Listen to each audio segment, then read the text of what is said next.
أعوذ بالله من الشيطان الرجيم. بسم الله الرحمن الرحيم. الحمد لله رب العالمين الرحمن الرحيم مالك يوم الدين. إياك نعبد وإياك نستعين. اهدنا الصراط المستقيم صراط الذين أنعمت عليهم غير المغضوب عليهم ولا الضالين آمين. اللهم صل على سيدنا محمد الفاتح لما أغلق والخاتم لما سبق ناصر الحق بالحق والهادي إلى صراطك المستقيم وعلى آله حق قدره ومقداره العظيم. سبحان ربك رب العزة عما يصفون وسلام على المرسلين والحمد لله رب العالمين. muna nan a cikin tafsirin littafin ahadari a inda wannan zama na yau shine zama na 27, zama na 27 da fatan Allah subhanahu wa ta'ala ya taimake mu ya tsaya mana a cikin dukkanin lamuranmu albarkacin mandan Allah sallallahu alaihi wasallam.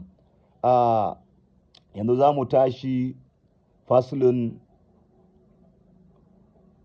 lissalati limafarudati sab'ati ahwalin murattabatin tuwadda alaiha.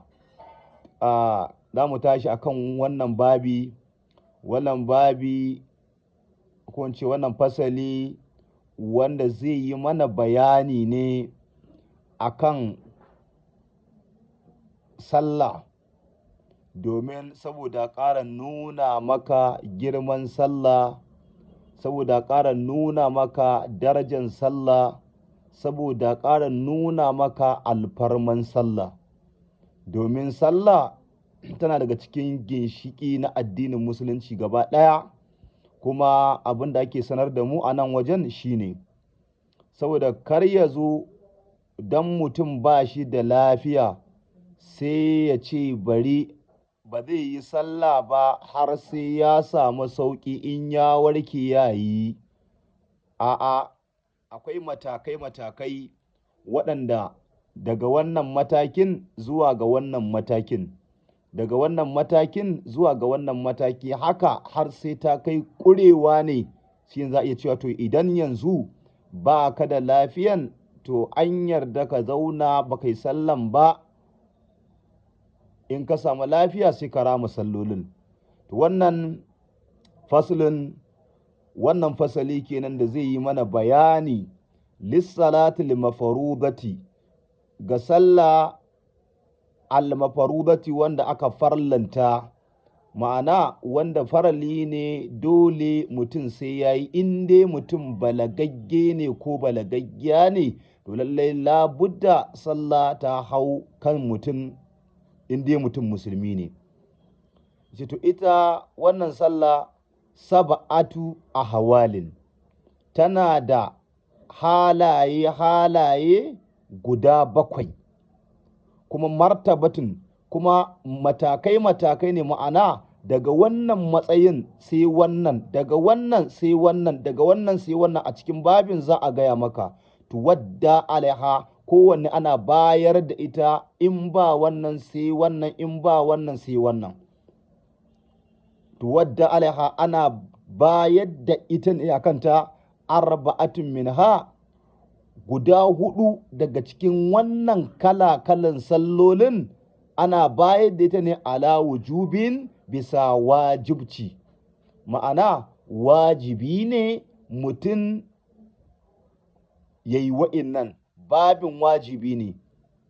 Wa thalathatu, guda 3 kuma daga ciki ala istihbabin, su kuma ana bayar da su ne bisa babin mustahabbanci. Idan ka hada ga 4 ga 3 guda 7 kenan. To yanzu zai kawo maka guda 4 tukuna, ya ce fallati ala wujubin, fallati wa'innan ala wujubin bisa wajibci ne, fallati waɗannan da za mu yi maganar su ala wujubin bisa wajibci ne, in ji malam mai ahdari. Ya ce awwalaha, na farko daga ciki shine alƙiyamu bi gairi istinadin, ma'ana mutum idan yana da lafiya ya yi sallah a tsaye ba tare da jingina da wani abu ba, ko da jikin masallaci ko da jikin garu ko da jingina a jikin wani ko da jingina da sanda. A'a, to wannan sallan babi ne na mai lafiya ingantacce wanda zai yi sallah bi gairi istinadin ba tare da jingina ba. Sannan idan har mutum kuma ba zai iya yin sallan a tsaye da jingina a ba jingina ba, summal qiyamu bistinadin, sannan sai mutum ya yi sallah tare da jingina. Idan mutum ya tabbatar da cewa ba zai iya yin sallan na tsaye ba, dole sai ya ɗan jingina da wani abu, to ya yi sallan nan a tsaye ba tare, can na farko ya yi sallah a tsaye ba tare da jingina ba.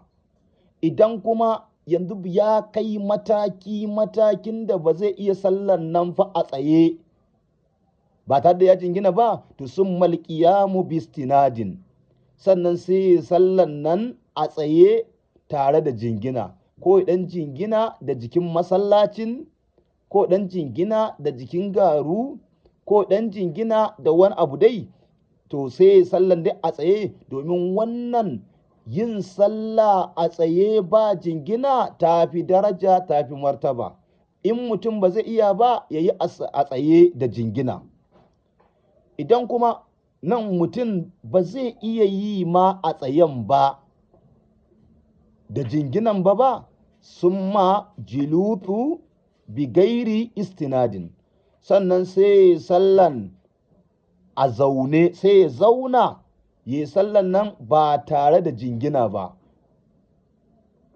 ya yi ta a zaune, bai jingina da kowa ba, bai jingina da garu ba, bai jingina da wani abu ba, to sannan bi gairi istinadin sai ya sallan ba tare da jingina ba, ya yi ta a zaune. Tunda yanzu ba zai iya ya tsaye da jingina ba, to ya zauna sai ya sallan ba tare da jingina ba.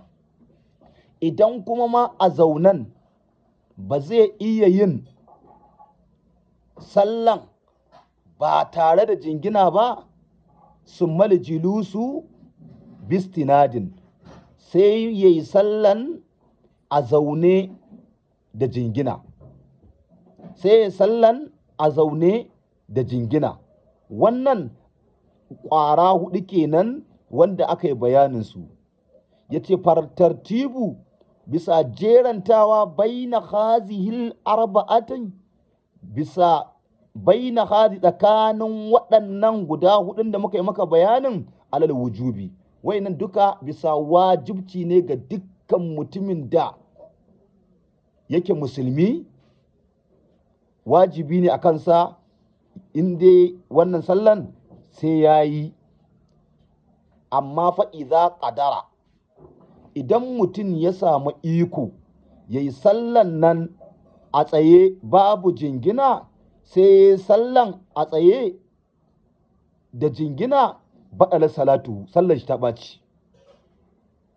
Idan kuma mutum yana da iko ya yi sallan nan a zaune, a tsaye da jingina, ya yi ta a zaune babu jingina, baɗala salatu, sallan shi ta ɓaci. Idan kuma mutum yana da daman da zai yi sallan nan a zaune babu jingina da wani abu, sai ya sallan nan a zaunan da jingina da wani abu, baɗala salatu. Shi ce iza qadara, idan mutum ya samu iko ala halatin minha, bisa halin wannan bayan da muka yi, amma wa salla bi halatin, sai salla da wata halin dunaha, koma bayan wannan, baɗala salatu, sallan shi ta ɓaci.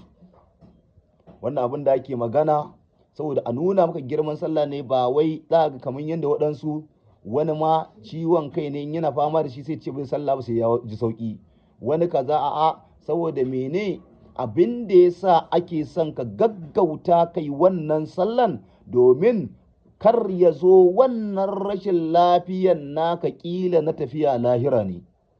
Idan kuma baka yi ba, gashi lokacin sallah kuma ta zo ana bin ka, zaka je lahira da bashin sallah akan ka kenan. To alkiyaye sai ka gaggawan sauke abin da ke kanka na ibada. Wannan shine abin da ake gaya maka kenan. Insha Allahu anan zamu takaita, in Allah ya so zamu tashi a gaba, karatunmu na gaba insha Allahu bisa mustahabbai zamu ji insha Allahu. Allah ya taimake mu ya tsaya mana, saboda arzikin manzo Allah daga almajiran ku Imam Ismail Ibrahim da Kusfa Zaria. Allah ka bar mu da annabi, Allah ka tabbatar da mu a cikin masoya manzo Allah. Allah ka tsaya mana, ka dafa mana, Allah ka amfanar da mu duk abinda muka ji, kuma Allah ka ba mu ikon kiyayewa saboda matsayin annabi Muhammad sallallahu alaihi wasallam.